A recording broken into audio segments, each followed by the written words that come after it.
Terima kasih Pak Budi dan Pak Baskoro yang sudah saya merasa terhormat sekali nih dimoderatorin oleh dua guru saya, Pak Budi Ismat dan Pak Baskoro. Kayaknya nggak ada panel expert yang lain kayak yang moderatornya dua gitu ya. Oke, saya uh, karena di sini ada Pak Budi dan Pak Baskoro dan teman-teman yang lain di sini, saya sebenarnya pengen sharing aja pengalaman saya, mudah-mudahan bermanfaat. Dan biasa saya ingin membawa sebuah kisah dulu nih. Dan kisah ini sering saya ceritakan ketika saya diminta sharing. Kisah ini cerita tentang seorang ulama bernama Imam Malik. Suatu ketika Imam Malik ditanya oleh seorang muridnya, "Wahai guru, apa sih hukum membebaskan budak?" Sang guru tidak menjawab pertanyaan itu sampai kajian itu selesai. Minggu kedua, tiga, empat, sampai minggu ke-8. Baru sang guru menjawab pertanyaan murid yang bertanya, apa sih hukum membebaskan budak? Dijelaskan secara detail dan runtut. Kemudian murid itu pas kebetulan datang juga. Artinya 8 minggu, artinya bulan kedua ya, bulan kedua, minggu ke-8. Murid ini bertanya lagi, loh kenapa baru jawab sekarang? Kan saya nanyanya 2 bulan yang lalu. Apa kata Imam Malik? Sang guru ini menjawab, pada saat engkau bertanya kepadaku hukum membebaskan budak, saya belum pernah satu kali pun membebaskan budak. Sehingga saya mengumpulkan uang, membebaskan, barulah saya menceritakannya. Nah, dari kisah ini sebetulnya menginspirasi saya agar menceritakan apa-apa yang sudah saya jalankan dan menjadi motivasi juga agar saya menjalankan apa yang saya ceritakan. Nah, sehingga apa yang saya sharingkan sebetulnya mungkin hanya pengalaman 19 tahun lah saya berbisnis, yang 19 tahun ini kalau dibandingkan dengan Pak Budi dan Pak Baskoro ini nggak ada apa-apanya gitu ya. Jadi saya ingin sharing aja pengalaman-pengalaman saya, beberapa brand yang sudah pernah saya tangani, Darut Tauhid, Samil Quran, kemudian Let's Go Chicken, Plaza Kamera. Nah, Plaza Kamera juga klien Pak Budi, Aulia Fashion, Amili, Dea Bakery, BKA. Nah, ini beberapa brand. Kalau umroh haji yang nasional tuh Armina Reka, dan beberapa brand lain yang masuk jajaran top brand nasional. Oke, kita bicara dulu sedikit tentang brand identity atau visual identity. Ini ada dua kata nih ya, brand identity dan visual identity. Tadi malam sempat saya nanya ke Mbak Melisa, Mbak, brand identity yang dimaksud apakah menjurus ke visual identity atau brand identity dalam pengertian yang lebih luas? Karena ada dua pengertian yang cukup berbeda ini ya. Saya menemukan referensi-referensi yang ada menganggap bahwa brand identity itu ya visual identity, artinya identitas secara visual. Namun ada yang lain lagi mengatakan brand identity itu jauh lebih luas daripada identitas visual. Yang artinya misalnya positioning, kemudian brand purpose, itu masuk ke dalam brand identity. Identitas brand saya gitu. Nah, ini ada dua pengertian dulu. Makanya tadi malam saya nanya ke Mbak Melisa, Mbak Mel, ini brand identity yang dimaksud yang mana nih? Apakah menjurus ke spesialis yang ke visual, ataukah kita berbicara identitas brand secara umum? Nah, kemudian Mbak Melisa mengatakan yang ke visual aja. Nah, berarti kita berbicara yang lebih spesifik, yaitu tentang visual identity. Nah, sebelum masuk ke tentang visual identity, saya ingin meng-highlight dulu ya. Ada beberapa kasus yang cukup menarik terjadi. Mungkin kejadiannya udah lama, tapi baru terdengar di Indonesia. Rebranding kok malah boncos gitu. Rebranding ini pun maknanya bisa macam-macam. Rebranding artinya mengganti positioning, itu juga rebranding. Kemudian mengganti packaging, itu juga bisa dianggap sebagai rebranding. Nah, rebranding yang saya maksud di sini adalah tentang mengganti packaging, mengganti visual identity. Ada dua kasus yang cukup fenomenal yang dibicarakan banyak sumber ya, dari jurnal-jurnal yang saya baca. Ini ada dua kasus yang cukup fenomenal. Yang pertama adalah kasusnya Tropicana. Ini nggak masuk di Indonesia ya, Tropicana. Nah, before-nya seperti yang sebelah kiri dan yang after-nya sebelah kanan. Dari sumber-sumber yang saya baca, kerugiannya adalah 50 juta US. 50 juta ini kerugian artinya penurunan penjualan. Begitu setelah ganti packaging, langsung drop dulu di bulan pertama 30 juta, selanjutnya 20 juta lagi. Jadi total 50 juta. Sehingga kemudian Tropicana mengambil tindakan-tindakan untuk menyelamatkan. Apa itu nanti kita bicara itu di bagian akhir. Bagaimana Tropicana menyelamatkan supaya tidak berimbas terlalu banyak boncosnya.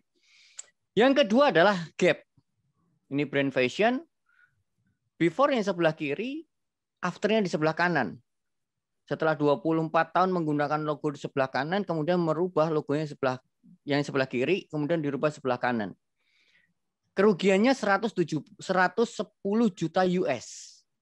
Nah, 110 juta US ini saya tidak tahu yang dimaksud kerugiannya apa, apakah penurunan penjualan, saya tidak mendapatkan sumbernya, tapi hanya dituliskan kerugiannya mencapai 110 juta US.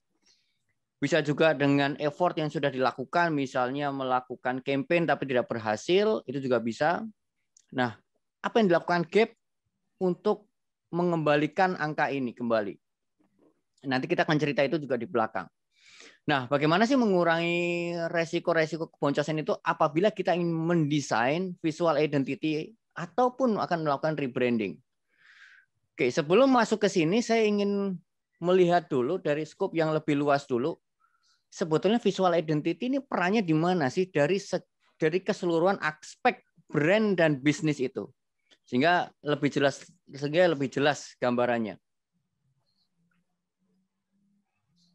Oke.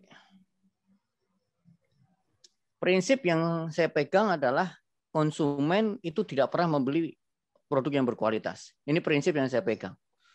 Kenapa begitu? Nah, ini contoh yang sering saya ambil.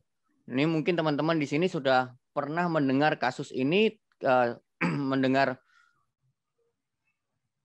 contoh ini, mudah-mudahan nggak bosan dengan contoh ini, karena contoh ini menceritakan bahwa menguatkan bahwa konsumen benar-benar tidak membeli produk yang berkualitas. Pepsodent ini adalah satu brand pasta gigi yang dimiliki oleh Unilever. Anggap saja Pepsodent ini maklon, dan memang sebetulnya maklon nih Pepsodent ya. Maklon ke satu brand, ke sebuah pabrik manufaktur.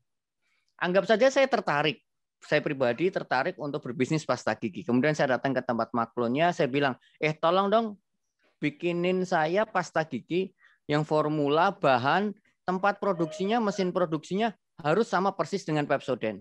Singkat cerita, tempat maklon itu si pabrik manufaktur mau membuatkan pasta gigi yang sama formula dan bahannya dengan Pepsodent.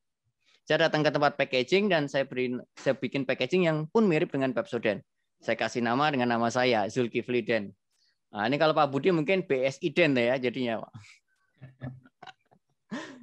Nah, kemudian kalau kita berbicara tentang kualitas di sini. Kita bicara tentang kualitas. Kualitas Pepsodent dan Zulkifli Den secara realita mana yang lebih berkualitas? Memang keduanya sama persis kualitasnya. Kenapa sama persis? Karena dibuat di pabrik yang sama, bahan yang sama, formula yang sama. Secara kualitas tidak ada perbedaan.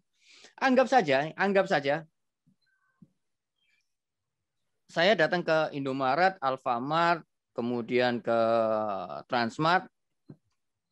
Saya bayar biaya listing. Tolong dong Zulkifli Den pasang di sebelahnya Pepsodent. Persis, jejer. Sebelah-sebelahan persis. Nah, suatu ketika Anda yang selama ini sudah pakai Pepsodent atau pakai brand lain, kemudian pasta giginya habis, kemudian berbelanja. Dan menemukan dua buah pasta gigi yang mirip secara desain. Hanya berbeda nama, yang satu Zulkifli Den, yang satu Pepsodent. Anggap saja katanya orang Indonesia itu mencari produk yang berkualitas dan harga yang murah. Karena saya tahu ini ada sebuah mitos, maka saya buatlah, anggap saja kalau Pepsodent harga 10.000, saya buatlah Zulkifli Den harga 6.000. Pertanyaannya, Anda beli dari yang mana? Konsumen beli dari yang mana? Kemungkinan besar konsumen tetap membeli dari yang Pepsodent. Tetap membeli brand Pepsodent. Pertanyaannya kenapa?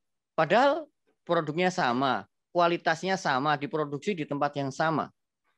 Tapi kenapa konsumen tetap membeli yang lebih mahal? 10.000 kan 40% lebih mahal berarti. Berarti mitos tadi konsumen mencari harga yang murah dan kualitas yang bagus, ini benar-benar mitos gitu. Ini benar-benar sesuatu yang tidak tervalidasi. Itu hanya asumsi aja bahwa konsumen selalu mencari yang lebih berkualitas. Kalau statement itu benar, maka sebagian besar konsumen saya yakin sudah pindah ke Zulkifli Den. Nyatanya tidak begitu. Kenapa itu bisa terjadi? Kenapa ini bisa terjadi? Nah, ada sebuah kata kunci yang hilang menurut saya. Apa itu? Pepsodent bukan lebih berkualitas, namun dipersepsikan lebih berkualitas. Nah, ini kata kunci ya tentang kata-kata satu kata walaupun satu keyword aja nih, persepsi. Pepsodent tidak lebih berkualitas, tetapi dipersepsikan lebih berkualitas sehingga konsumen membeli sesuai dengan persepsinya. Nah, ini yang ingin saya garis bawahi. Bahwa konsumen tidak membeli produk yang berkualitas, namun membeli persepsi. Nah, jika di dalam rute membangun sebuah brand versi Nemawe, persepsi itu di nomor 5. Artinya masih setengah perjalanan ya. Nah, ini saya lanjutkan sedikit. Ya, terbentuk persepsi nomor 5. Orang lihat iklan di TV, iklan YouTube, iklan Instagram, kemudian terbentuknya persepsi. Misalnya, wah, iya nih brand ini keren.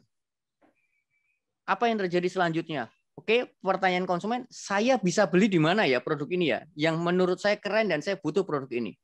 Maka disitulah peran saluran distribusi di step nomor 6.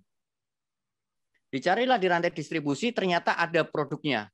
Oke, setelah itu step nomor 7, dikonsumsilah produknya. Dikonsumsi produknya, kemudian disinilah yang terjadi yang namanya kalibrasi. Di step nomor 5, saya mendapat sebuah janji. Di step ke-7, saya memvalidasi apakah saya mendapatkan janji, apakah saya mendapatkan bukti sesuai janjinya di step ke-5. Maka muncullah di step ke-8 yang namanya reputasi. Nah, apakah reputasi positif jikalau produknya sesuai dengan yang dijanjikan? Kalau tidak sesuai dengan yang dijanjikan, maka reputasinya negatif. Nah, reputasi inilah yang akan mempengaruhi apakah seorang akan loyal atau tidak. Ini level step 9 ya. Apa konsumen akan loyal atau tidak, tergantung di step ke-8-nya. Oke, kita balik ke step nomor 5 tentang persepsi. Nah, dari mana terbentuknya persepsi? Terbentuknya persepsi itu karena dua hal. Yang pertama, karena visual identity-nya. Yang membentuk persepsi yang kedua adalah karena komunikasinya. Nah, ini hanya dua hal ini aja nih yang menjadikan yang menguatkan sebuah persepsi. Nah, tentang brand communication, tentang iklan, ini kita nggak akan bahas. Kita spesifik membahas tentang visual identity. Bagaimana peranan visual identity untuk membantu menciptakan persepsi. Ya, sekali lagi ya, untuk membantu menciptakan persepsi. Nah, jadi ini peran pertama di dalam sebuah visual identity, yaitu membantu menciptakan persepsi. Ini masih peran pertama. Jadi kalau visual identity itu ada dua peran. Yang pertama menciptakan persepsi, yang kedua adalah sebagai brand recognition. Apa itu? Nanti kita akan bahas satu persatu. Kita akan masuk dulu ke menciptakan persepsi.